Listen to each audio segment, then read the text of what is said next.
Hello' everyone, welcome to the channel. Let's talk casual. যোৱাবাৰ এডিআৰিত 19 লাখ মানুহে apply কৰিছিলে আৰু চিলেকশ্যন হৈছিলে 12,500 13,000 মানুহৰ টোটেল গ্ৰেড 3 গ্ৰেড 4 গোটেইখিনি মিলাই পেলাই।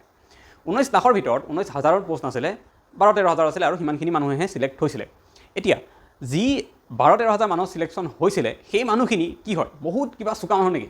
বাকী যিখিনি ফেইল কৰিলে, ফেইল কৰাও মই সকলো কথা কোৱা নাই, কিছুমান মানুহ আছে যিখিনি মানুহ এই 12-13,000 মানুহতকৈ বেছি ইণ্টেলিজেণ্ট হয়, তেওঁলোকৰ গোটেই একাডেমিক মাৰ্কছ ভাল, তেওঁলোকে বস্তু বেছি মনত ৰাখিব পাৰে, তেওঁলোকৰ মেট্ৰিক হায়াৰ ছেকেণ্ডেৰী মাৰ্কছ ভাল গ্ৰেজুৱেশ্যনলৈকে, আনকি বহুত ভাল মই নিজেই থকা ষ্টুডেণ্ট দেখিছোঁ। তেনেকুৱা ষ্টুডেণ্টে পোৱা নাই, কিন্তু এভাৰেজ ষ্টুডেণ্টে পৰীক্ষাত পাছ কৰিছে। তেতিয়াহ'লে এটা কথা আপুনি ভালদৰে শুনি লওক আজি, যে পৰীক্ষা কেৱল পঢ়ি থাকিলেই পাছ নকৰে বা আপুনি চোকা হ'লে, আপুনি বহুত বেছি কথা মনত ৰাখিলে পৰীক্ষা পাছ নকৰিব। এটা ডাঙৰ সমস্যা এইটো, কিন্তু এইটোৱে সঁচা কথা।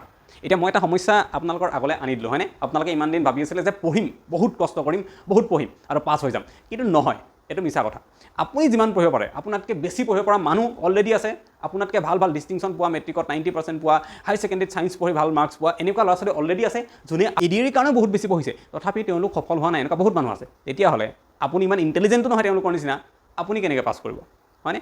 তো তেওঁলোকে পাছ নকৰাৰ কাৰণ আৰু যিখিনি মানুহে পাছ কৰিলে তাত এটা ডিফাৰেঞ্চ আছে, আৰু সেই যিটো ডিফাৰেঞ্চ, সেই ডিফাৰেঞ্চটোৱে হৈছে ইফেক্টিভ ষ্টাডি। মানে মই আকৌ কৈছোঁ, কেৱল পঢ়ি থাকিলেই চাকৰি নাপায়। সেইদিনাখন আমি যেতিয়া লাইভত আছিলোঁ, মই এটা উদাহৰণ লৈ পেলাই কথাটো কৈছিলোঁ। ছ'চিয়েল ছায়েন্স পঢ়াৰ কথা কওঁতে কোনোবাই কৈছিলে কথাটো, তেতিয়া মই কৈছিলোঁ যে ছ'চিয়েল ছায়েন্সখন কেনেকৈ পঢ়িব, তাৰ ইফেক্টিভ ষ্টাডি কেনেকৈ হয়। মই ছ'চিয়েল ছায়েন্সৰ এক্সাম্পলটো লৈ পেলাই এনেধৰণে কথাটো কৈছিলোঁ যে ছ'চিয়েল ছায়েন্স আমি যেতিয়া ইকনমিক্স পাৰ্টটোত সোমাম, ইকনমিক্স পাৰ্টটো পঢ়িম, তাতে আমাৰ যেতিয়া বেংকিঙৰ কথা দিয়া আছে, বেংকছবিলাকৰ কথা দিয়া আছে, হয়নে? তাৰে এটা উদাহৰণ মই লৈছিলোঁ যে নাবাৰ্ডৰ কথাটো লৈ পেলাই কৈছিলোঁ যে তাত নাবাৰ্ডৰ এনেকুৱাকৈ আছে লিখা যে নাবাৰ্ড ইমান চনত স্থাপন হৈছিলে, নাবাৰ্ডৰ মুখ্য কাৰ্যালয় অমুকত অৱস্থিত, হয়নে? 1982 হৈছিলে মুখ্য কাৰ্যালয় তাৰে মুম্বাইত আছে। আৰু তাৰপিছত তেনেকৈ দি পেলাই দুটা তিনিটা লাইন লিখি পেলাই তলত লিখা আছে নাবাৰ্ডৰ কাম কি হয়, ডিটেইলছত বহুতখিনি তাত কথা আৰু লিখা আছে।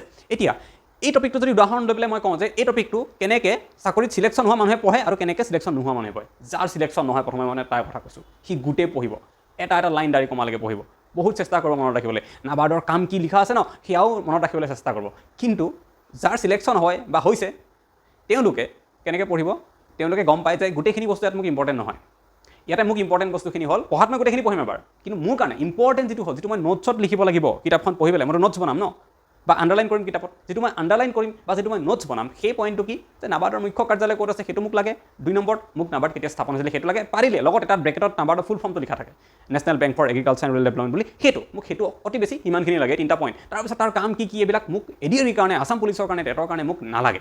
তো যাৰ চিলেকশ্যন হয় সি এইখিনি কথা বুজি পায়, আৰু এইখিনি কথা যদি আপুনি বুজি নাপায়, তেতিয়াহ'লে আপুনি বুজি পোৱাৰ এটা উপায় আছে। মই বহুতবাৰ সেইটো কথা অলৰেডি কৈছোঁ। তাৰ কাৰণে আপুনি PYQ চাব লাগিব, যে আগতে কেনেকুৱা কুৱেশ্যন আহিছে, আগতে এডিআৰি হওক, আছাম পুলিচ হওক, এইবিলাক পৰীক্ষাত ক'তো আমি নাবাৰ্ডৰ কাম কি, এই ক'ত লোন দিয়ে, এগ্ৰিকালচাৰ লোন কিমান দিব পাৰে, কি দিব, নাবাৰ্ডৰ ফাণ্ডিং ক'ৰ পৰা হয়, নাবাৰ্ডে পইচা ক'ৰ পৰা পায় লোন দিবলৈ, ৰুৰেল এৰিয়াত নাবাৰ্ডে কেনেকুৱা কাম কৰিছে, এনেকুৱা প্ৰশ্ন আমি এডিআৰি বা আমাৰ গ্ৰেড 3 লেভেলৰ কোনো পৰীক্ষাত অহা দেখা নাই। গতিকে সেইটো অহাৰ চান্স কম বা নাই, অলমষ্ট নোহোৱাৰ নিচিনা। কিন্তু আমি দেখিছোঁ যে ৰিজাৰ্ভ বেংকৰ মুখ্য কাৰ্যালয় ক'ত আগতে আহিছে, আমাক এয়াও আহিছে যে ৰিজাৰ্ভ বেংক কেতিয়া স্থাপন হৈছিলে। গতিকে যদি সেইবিলাক প্ৰশ্ন আহিছে, তেতিয়াহ'লে নাবাৰ্ডো এটা বেংক হয়, তো নাবাৰ্ডৰ কথাও তেনেকৈ আহিব পাৰে যে মুখ্য কাৰ্যালয় ক'ত, কেতিয়া স্থাপন হৈছিলে। গতিকে PYQ কৰি পেলাই আপোনালোকে এনেকৈ স্মাৰ্টলি ইফেক্টিভলি ষ্টাডি কৰিব পাৰে। নহ'লে যোনে নাজানে সি গোটেইখিনি এফালৰ পৰা পঢ়ি যাব। PYQৰ কাৰণে আপোনালোকক মই কৈছিলোঁ আমাৰ এখন কিতাপ আছে, ইয়াতে গোটেইবিলাক PYQ আপোনালোকে পাব। এইখনো মই লিংকটো দি দিম, লৈ ল'ব পাৰে যদি এটা জেগাৰ পৰা PYQখিনি চাব বিচাৰিছে। আমাৰ আছাম PYQ যিখন কিতাপ আছে তাৰ পৰা আপোনালোকে এইখন লৈ পেলাই চাব পাৰে। এতিয়া মই আৰু এটা উদাহৰণ আপোনালোকক অসমৰ ক্ষেত্ৰত দি পেলাই দেখাই দিম। এখন হৈছে আছাম ইয়েৰ বুক, ঠিক আছে? আছাম ইয়েৰ বুকত এখন মই অলপমান পঢ়িছিলোঁ, পৰীক্ষা দিওঁতে নহয়, পৰীক্ষাৰ পিছত পঢ়িছিলোঁ আপোনালোকক বুজাবৰ কাৰণে। আৰু এটা ভিডিঅ' মই ইয়াৰ ওপৰত দিয়া আছে কমপ্লিটলি, আছাম ইয়েৰ বুকখন কেনেকৈ পঢ়িব লাগে বুলি। তেতিয়া পঢ়িছিলোঁ মই এখন। আৰু মই যদি ৰেণ্ডমলি এটা পেজ খুলি দিওঁ, প্ৰথমখিনি গোটেইখিনি মই পঢ়া নাছিলোঁ, প্ৰথম ফালৰ ফালে আপোনালোকে দেখিছেনে কিছুমান য়েল্ল' কৰা আছে। এই টপিকটো যদি মই চাওঁ, এই টপিকটো হৈছে ডিষ্ট্ৰিক্টছ অফ আছাম, অসমৰ ডিষ্ট্ৰিক্টবিলাকৰ। এইখন মই খুলি দিওঁতে ডিব্ৰুগড় ডিষ্ট্ৰিক্টৰ কথা ওলাইছে, আৰু ডিব্ৰুগড় ডিষ্ট্ৰিক্টৰ ইয়াৰ পৰা ষ্টাৰ্ট হৈছে। এই তলৰখিনিত মই একো মাৰ্কিং কৰাই নাই, হাইলাইট কৰাই নাই, মানে ইয়াতে ইম্পৰ্টেণ্ট বিশেষ নাই।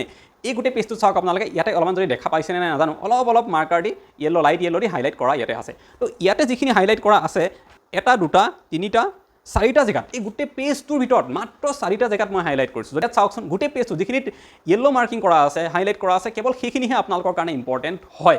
কেনেকৈ গম পালোঁ মই সেইখিনিহে ইম্পৰ্টেণ্ট হয় বুলি, কেনেকৈ মই ইয়াৰ হাইলাইট কৰিলোঁ বা নোটছ বনালে, কেনেকৈ মই এই গোটেই পেজটোৰ পৰা মাত্ৰ এই হাইলাইট কৰা 4টা লাইনহে লিখিলোহেঁতেন, বাকী গোটেইখিনি মোক দৰকাৰেই নাই। আৰু এনেকৈ কৰিলে ভাবক গোটেই আছাম ইয়েৰ বুক কিমান কম পেজত গোটেইখিনি কভাৰ হৈ যাব আপোনালোকৰ কাৰণে। তেনেকৈ যদি মই আৰু এটা চাওঁ, the states oldest medical college, Assam medical college, the second university of the state, the Dibrugarh university and Dibrugarh station of all India radio' এই গোটেইবিলাকো আছে বুলি কৈছে ইয়াতে। কিন্তু ইয়াতে ডিব্ৰুগড় ৰেডিঅ' ষ্টেচন আছে বুলি কৈছে, ছেকেণ্ড ইউনিভাৰ্চিটিখন ডিব্ৰুগড় ইউনিভাৰ্চিটিখন হৈছে বুলি কৈছে। মই সেইবোৰ ইয়াতে নাই হাইলাইট কৰা। মই হাইলাইট কি কৰিছোঁ যে অল্ডেষ্ট মেডিকেল কলেজ, মানে অসমৰ প্ৰথমখন মেডিকেল কলেজ ডিব্ৰুগড়, গুৱাহাটী নহয়, শিলচৰ নহয়, সেইখন কি ডিব্ৰুগড়। সেইকাৰণে মই সেই পইণ্টটো মেডিকেল কলেজৰ পইণ্টটো লৈছোঁ। বাকী মই ইউনিভাৰ্চিটি পইণ্টটো ইয়াত হাইলাইট কৰিছোঁ নেকি? মই নাই কৰা, কাৰণ ছেকেণ্ড হয়, ছেকেণ্ড যিখন হয় সেইখন ইমান ইম্পৰ্টেণ্ট আমাৰ কাৰণে নাথাকে, থাৰ্ড সেইখন আমাৰ কাৰণে ইমান ইম্পৰ্টেণ্ট নাথাকে, সোধাৰ চান্স বহুত কম। লগতে অল ইণ্ডিয়া ৰেডিঅ' ষ্টেচন আছে, এইবিলাক কথা ক'ত সুধিব যে ডিব্ৰুগড় ৰেডিঅ' ষ্টেচন আছেনে নাই, কেতিয়া হৈছিলে, এইবোৰ সুধিব নেকি? কেতিয়াও তেনেকুৱা প্ৰশ্ন আমি পোৱা নাই। হা, সুধিব পাৰে যে অসমৰ প্ৰথমটো ৰেডিঅ' ষ্টেচন কি, সেইটো গুৱাহাটী হ'ব তেতিয়া। তো সেইকাৰণে আমি এই যিটো ইফেক্টিভ ষ্টাডি এইটো ক'ৰ পৰা গম পাম? PYQ। তো আপোনালোকে PYQ চাব য'ৰ পৰা চাই।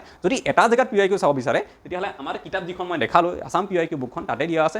2 নম্বৰ কথা, যদি আপুনি এতিয়াও এই বস্তুটো ডিক'ড কৰিব পৰা নাই যে কেনেকৈ এইটো কৰে, কেনেকৈ এই আছাম ইয়েৰ বুক ইমান ডাঙৰ কিতাপখন 10টা পেজত মই চামাৰাইজ কৰিব পাৰোঁ, 20টা পেজত মই চামাৰাইজ কৰিব পাৰোঁ, সেই কথা যদি আপুনি নিজে বুজি পোৱা নাই, তেতিয়াহ'লে আমি যিটো কোৰ্চ কৰি আছোঁ ADR কাৰণে, আমাৰ বা টেটৰ কাৰণে যিটো কৰি আছোঁ, আছাম পুলিচৰ কাৰণে যিটো কৰি আছোঁ, আপোনালোকে সেইটো যদি চিম্পলি জইন কৰিলে তাৰ পৰাও লাভ হৈ যাব। কাৰণ এইবিলাক কৰি পেলাই মই বহুতকেইটা পৰীক্ষা নিজে পাছ কৰিলোঁ, আপোনালোকে জানে, সদায় জড়িত হৈ থাকে মোৰ লগত। আৰু সেইখিনিকে কৰি পেলাই এতিয়াও বহুত ষ্টুডেণ্টক গাইড কৰিছোঁ। যোৱাবাৰ ADR বহুতে পালে চাকৰি তেনেকুৱাকৈ। গতিকে এইবাৰ আমি কোৰ্চ লৈ আহিছোঁ তাৰ ওপৰত, আৰু এনেকুৱা ধৰণেই আমি ইফেক্টিভলি পঢ়াব চেষ্টা কৰিছে আমাৰ গোটেইখিনি টিচাৰে মিলি পেলাই। আমি 4-5জন টিচাৰ আছোঁ। তো আপোনালোকে যদি ভাবিছে যে মই এইবিলাক ইমান বুজি নাপাওঁ কেনেকৈ কি হয়, তেতিয়াহ'লে জাষ্ট কোৰ্চটো এনৰল হৈ লওক।